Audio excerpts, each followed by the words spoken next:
One of the common misconceptions that AI is plug and play. A lot of people see Gen AI as a magic button, but without clean data and clearly defined use cases, it quickly becomes more of a shiny distraction than a real solution.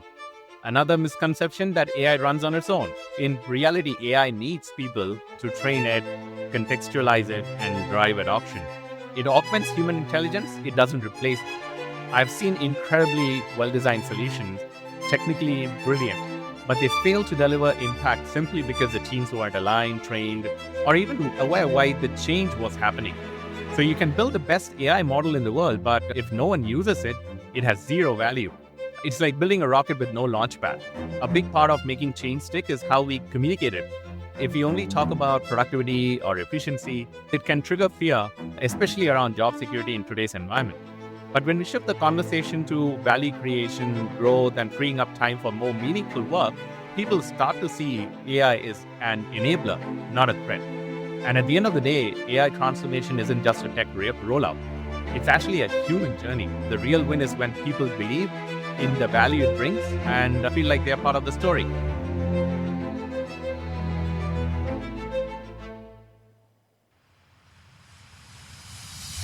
You're listening to Data Analytics Chat, where data meets career.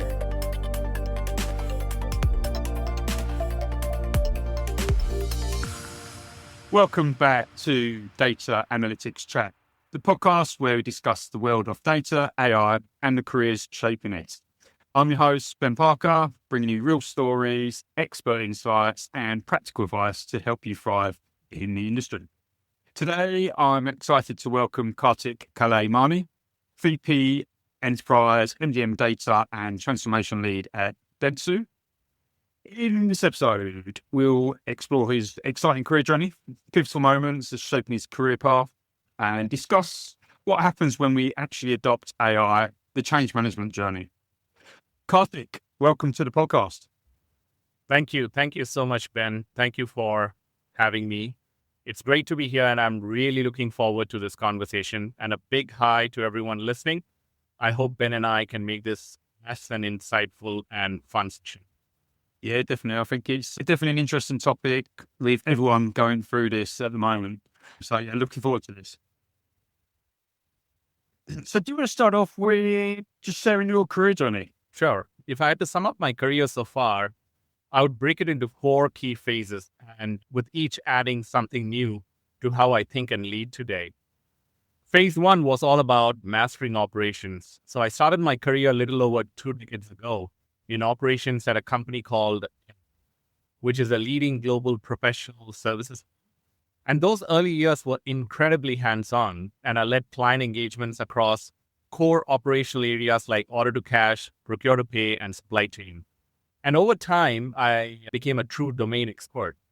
That phase gave me a solid foundation, not just in how processes are supposed to work, but how they actually work on the ground. And it really taught me the value of good execution and the importance of getting the basics right. Then comes phase 2, where I stepped into the world of quality and transformation. And I was lucky to have had some incredible mentors who recognized my analytical strengths and passion for process improvement, and they steered me towards the world of quality. That shift turned out to be a game changer for me, and I went on to become a certified Lean Six Sigma Black Belt and mentored multiple Green Belt projects while driving a culture of continuous improvement and operational excellence across the organization. And that blend of domain knowledge and transformation mindset led to a big opportunity. I got the chance to lead initiatives across Europe and Africa, tackling cross-functional challenges that pushed me out of my comfort zone. And it was here that I started thinking more strategically beyond process efficiency to organizational impact. And that's where my transformation mindset really took shape. Then comes phase 3, which was all about scaling that transformation across finance and media. So after 15 years being at Dentsu, I then joined Dentsu, a leading media agency, to lead transformation programs on a much, much bigger canvas. I started with finance transformation and then moved on to automation and process redesign across the media capability, wherein I streamlined operation, built automated solutions, and drove impact at scale across multiple pockets. And then finally, phase 4 is where I'm today, which is all about data transformation. And today, as Vice President at Dentsu, I lead global digital and data transformation, focusing on enterprise mass data management, process standardization, automation, and AI-driven innovation. And it's where clean, connected data starts to power everything from better decisions to stronger client delivery. Now, each phase has taught me something new. And as we deepen our journey into the next wave of AI-driven transformation, I'm excited to keep learning, adapting, and hopefully shaping the future of how businesses operate through smarter data and human-centered design. So that's been my career journey so far, Ben. Brilliant. It's fascinating, obviously, your approach and your thanks for breaking it down. I guess for yourself, then, is your career journey, has it just been natural progression, or have you pushed yourself? I mean, you mentioned you pushed yourself out, pushed yourself into more like risk adverse type positions. Has it just been more career progression that's pushed that, or have you been pushed by managers? How's it worked for you in your career? So there are two moments that truly shifted the trajectory of my career. And those two moments would be the ones where I was pushed out of my comfort zone and had to lead with both courage and creativity. Now, one of the most exciting chapters was leading the quality function for a healthcare client based out of France. Now, picture this. I'm sitting with PhDs and medical engineers. Most of them are French-speaking, challenging them on defects in medical equipment and collaborating to align on fixes and upgrade. Now, every day there felt like a mix of negotiation, problem-solving, and continuous learning, but with a bit of Google Translate and a lot of express. It was definitely a crash course in cultural intelligence, technical precision, and staying calm when surrounded by people who are way smarter than you. Now, it pushed me far out of my comfort zone, a new country, a new culture, and extremely smart stakeholders.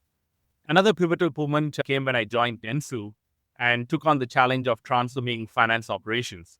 Now, this was before the RPA wave. It mostly was around desktop automation. Yet we were able to drive around 15 to 20% efficiency gain year after year by standardizing finance processes and building globally scalable best practices, proving that you don't need flashy technology to deliver real value. You just need smart execution and business alignment. Now, both these experiences shaped the way I approach transformation today. One taught me how to lead with humility and adapt quickly in unfamiliar territory. And the other showed me that even the modest tools, when applied with clarity and intent, can unlock big results. And they reinforced a lesson I carry with me. Real growth doesn't come from staying in your lane. It comes from leaning into challenges that stretch you, surprise you, and sometimes scare you a little. And honestly, those are the moments that have made the journey so rewarding. Brilliant. Obviously, that's obviously important to you. And it's good to see that you've obviously pushed yourself. I guess, how did you worked in multiple countries as well. How did you gain the leadership expertise then? Was it through learning on the job? Did you get mentoring? How did you gain the leadership skills? Because there'll be people that are in that technical capacity, but then they want to make a step up, but either they feel they've not got the right skills or they've not got enough experience yet. How did you overcome that hurdle? So obviously, I've been fortunate, as I said, to have had a lot of good mentors who helped me in this change management journey as well. So obviously, as we go about in this journey, we come across folks of different nature with different perspectives. And obviously, one kind of thing that I always focus upon was the change management journey.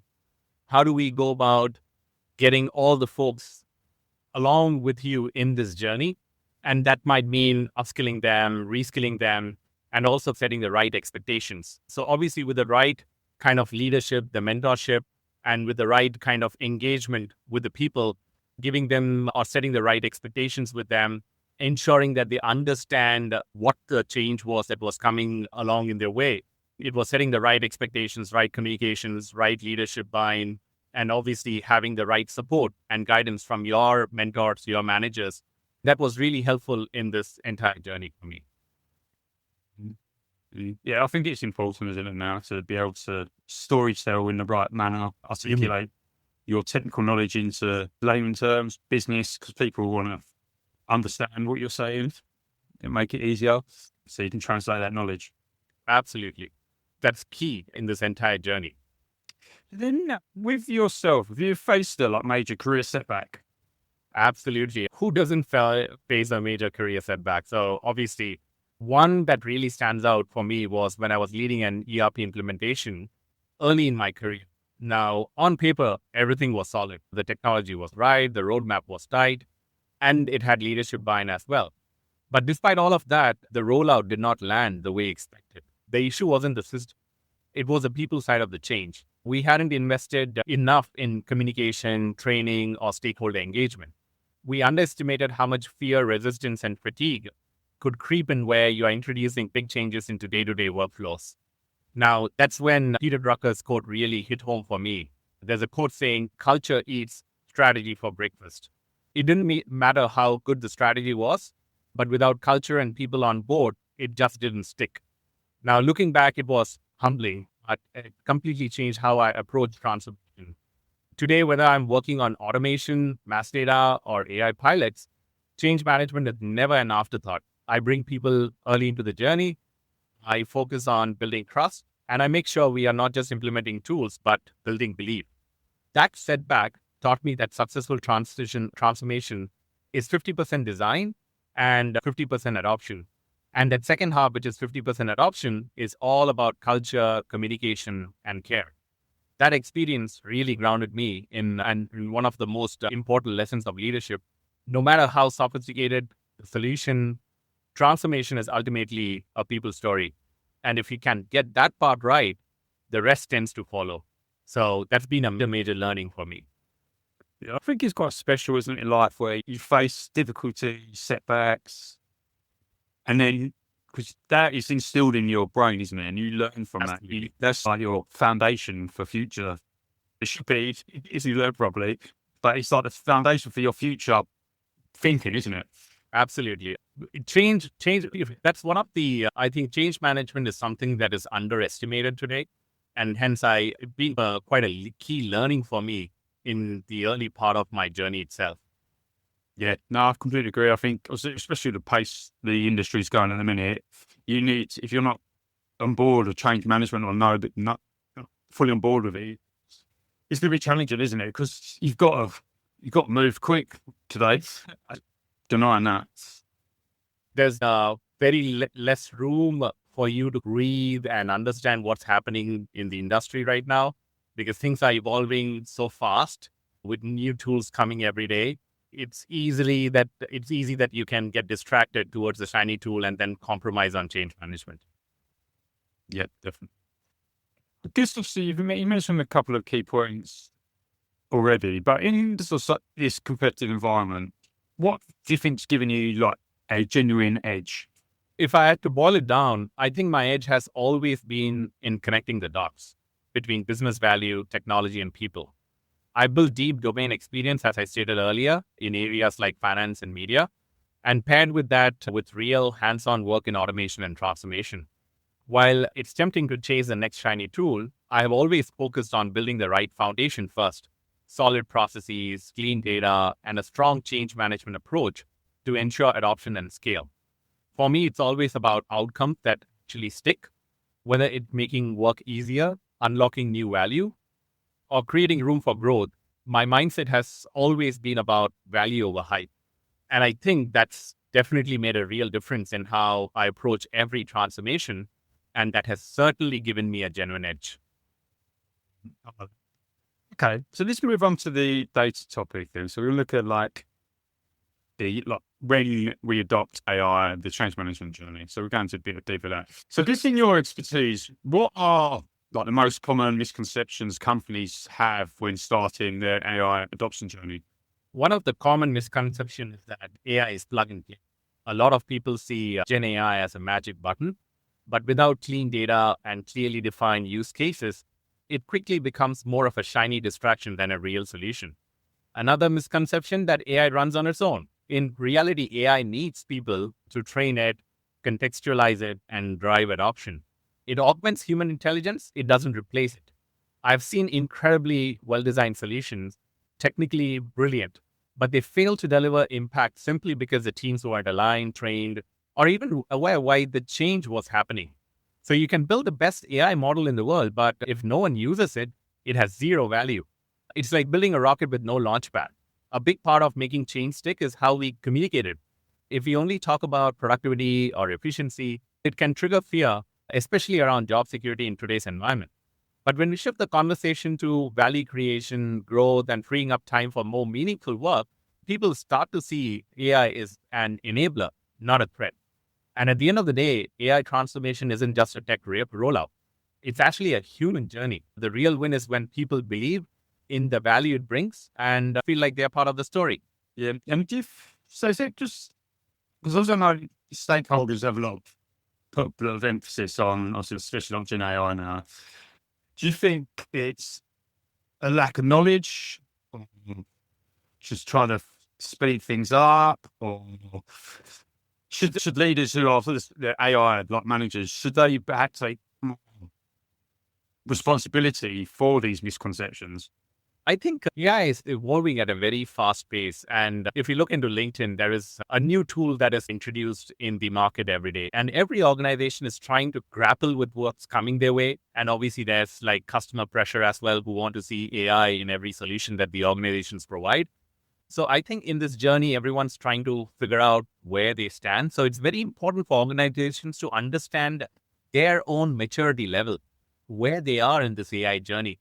It's easy to get distracted and look at shiny tools, but it's very important for you to start off from the basics. Figure out a kind of a valid use case, identify the processes that kind of need to be redesigned, look at data, clean it, master it, ensure that the systems are integrated so that you can get good, clean, systematic data, and then identify the tech that solves that business case and not the other way around.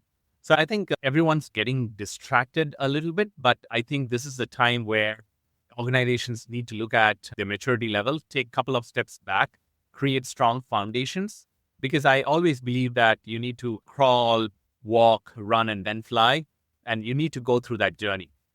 Yeah, I think it's easy to be reactive as opposed to being proactive in work as well. Just I think sometimes you just need that breather just to think where you're at. But I think it's been like you mentioned, self-awareness where you're at is, I think, a massive skill to have, because then you know where you're at, you know what direction you're at, and you adjust accordingly from there, can't you? Absolutely. Absolutely.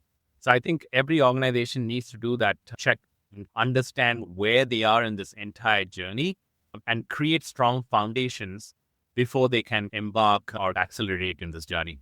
Very important and crucial in today's world.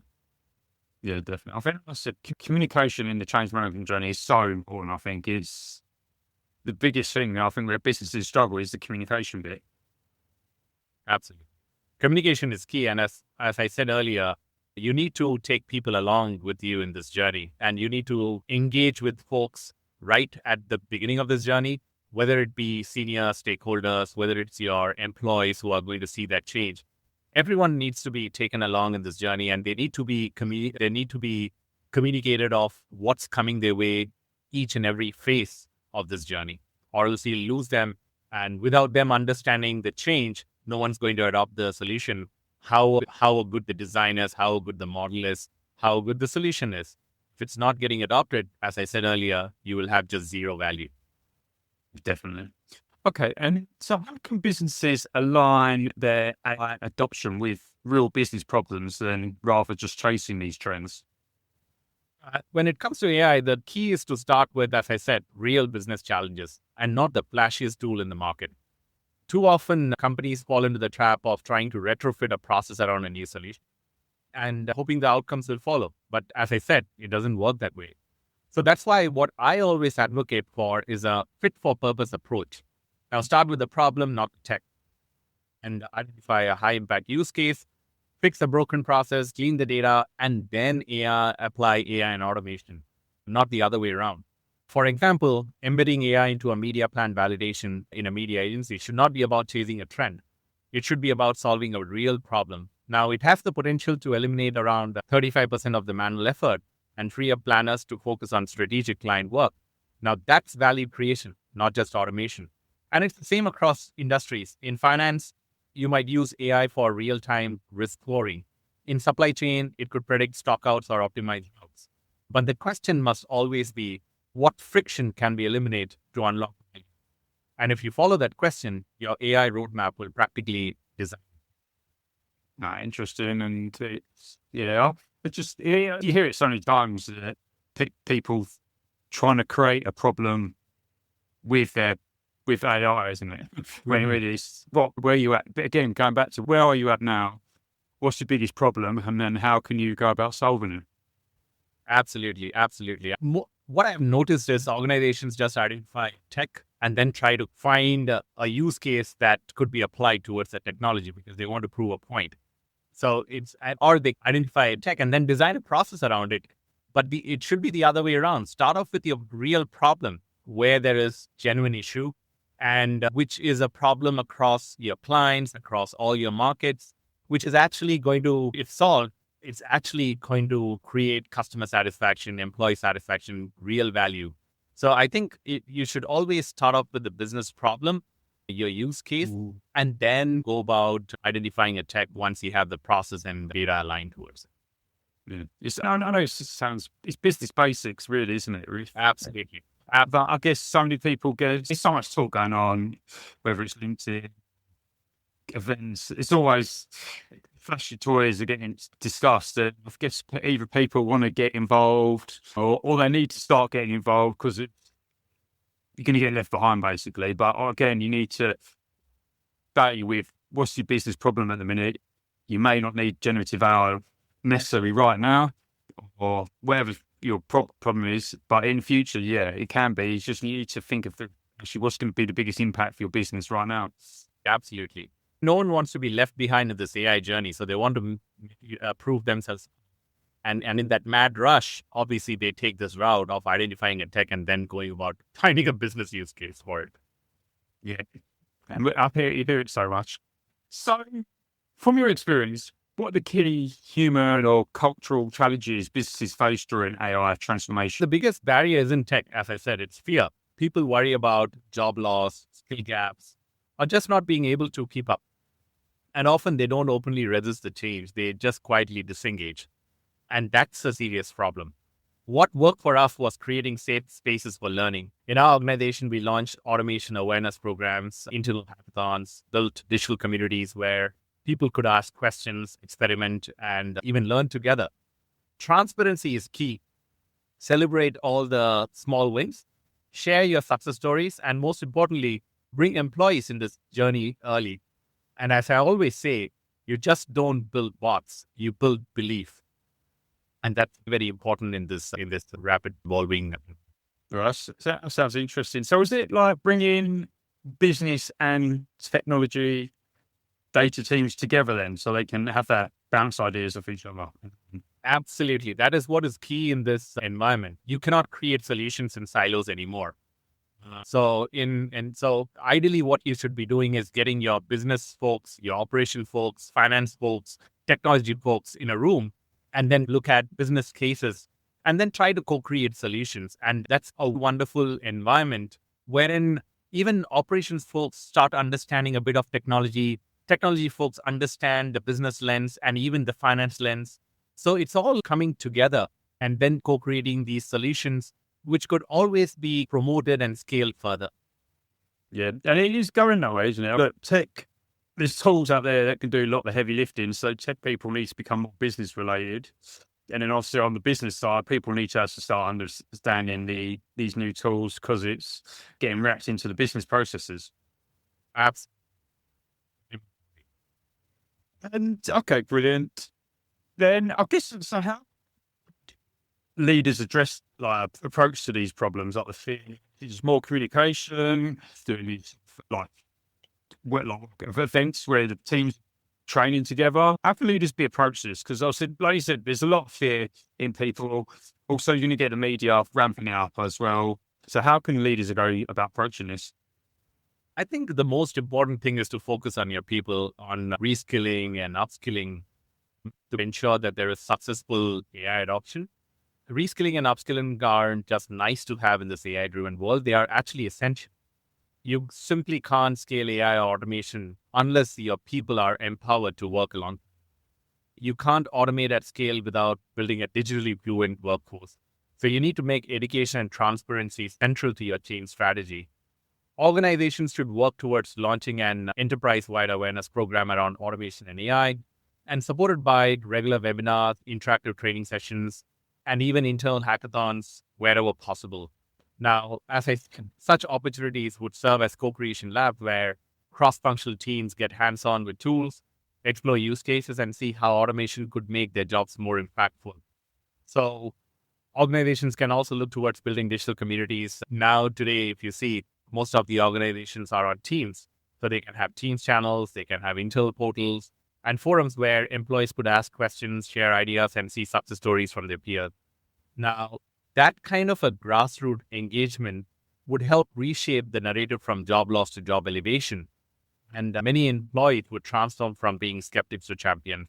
So I do see that's what leaders should actually start focusing on.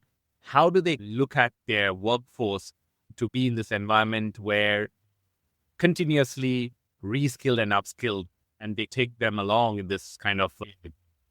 Yeah, no, I think reskilling and upskilling is to play a massive role in successful AI adoption. I guess for the non-technical listeners, I guess if they want to be a part of the AI journey, again, like they're going to feel so out of their depth, what would be your advice to them? I myself am a non-tech employee. So when all of this got started like a couple of years back, AI was introduced. Even I was a little bit nervous. What am I supposed to do? And it's a constant discussion that's happening, I would say, in the business world today as to how the non-tech folks can partner in this AI journey. So my advice to all those non-tech employees, just like me, start with curiosity. You don't need to become a data scientist overnight, but you do need to understand how AI fits into your world and how to ask the right questions. Build on that curiosity to become a domain expert, and then invest in learning to speak both languages, which is business. Now that's where the edge lies. Play the role of a facilitator, what the Japanese call as an egyo, someone who brings stakeholders together, connects dots across disciplines, and help bridge the gap between strategy and execution. In AI-driven environments, that role is absolutely critical. Now, these are the skills that future-ready professionals will need, not just coding or deep tech, but their ability to translate, collaborate, and drive outcomes. Brilliant. And then, if we move to the next question, then, what would you say is the biggest myth about AI in business today that you'd like to bust? The biggest myth that AI is a silver bullet.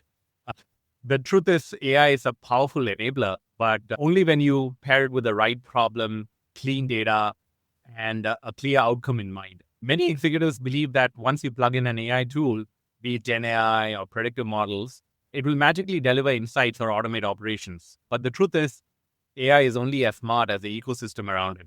Your data quality, your process maturity, and your people's willingness to adopt. Another major misconception is that AI doesn't need human involvement, that once it's deployed, it runs on its own. But the reality is AI needs human oversight, training, context, and judgment to be effective. It's not replacing people, well, it's augmenting. And without that human input, AI can easily go off track or underdeliver. Now, as I said earlier, I've seen companies rush into AI pilots that fail, not because the tech wasn't good, but because the foundation wasn't ready. The data was fragmented, teams weren't trained, and the use case wasn't well defined. So AI isn't magic. It's actually a capability you build, just like a muscle you train over time through experimentation, feedback loops, and continuous learning. So if I had to sum up, AI won't fix broken processes or disconnected teams. You have to fix those first.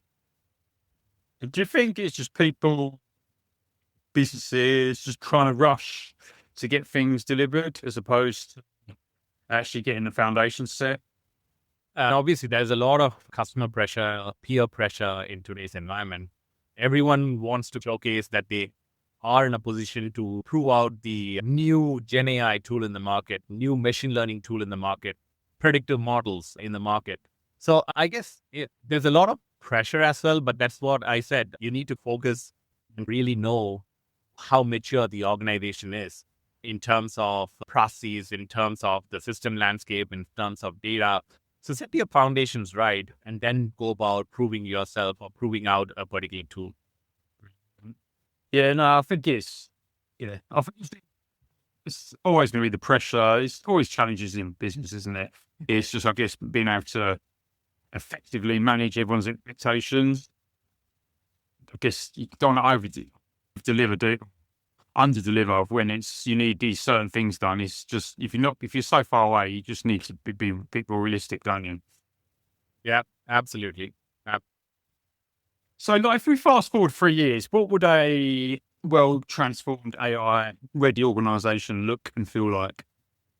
Good question. Watching how AI is evolving every day, I can't help but imagine what could the workplace look like in just 3 years.